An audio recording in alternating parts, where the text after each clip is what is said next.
ఏమని అడిగిందంటే సముద్రం ఎందుకు నీలి రంగులో కనిపిస్తుందని అడిగాడు. అడిగితే అప్పుడు నానేం చెప్పినట్టు అప్పటికి టెక్నాలజీ ఇది తెలియదు.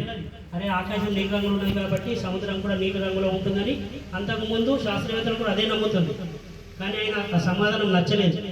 ఎందుకంటే ఆకాశం లైట్ నీలి కలర్ ఉన్నది, ఈ సముద్రం బాగా థిక్ కలర్ ఉన్నది, ముదురు నీలి రంగులో ఉన్నది. ఎందుకు అప్పటి నుంచి ఆయనకు ఒక ప్రశ్న తెలుస్తూనే ఉన్నది.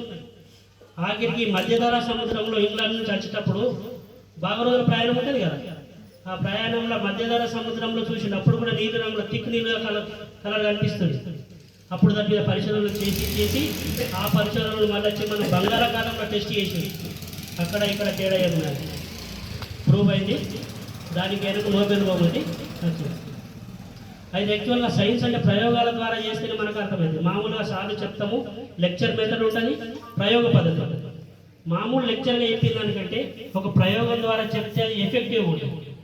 ఒక చిన్న కృత్యం చేద్దాం మనం ఇప్పుడు. అందరు చూపులు పెట్టి పైకి లేకుండా లేకుండా అందరు మీ చిన్ మీద పెట్టుకోండి. ఎక్కడ పెట్టండి ఇప్పుడు మీరంతా? చిన్ మీద పెట్టలేదు, చిక్ మీద పెట్టండి. ఇది చిన్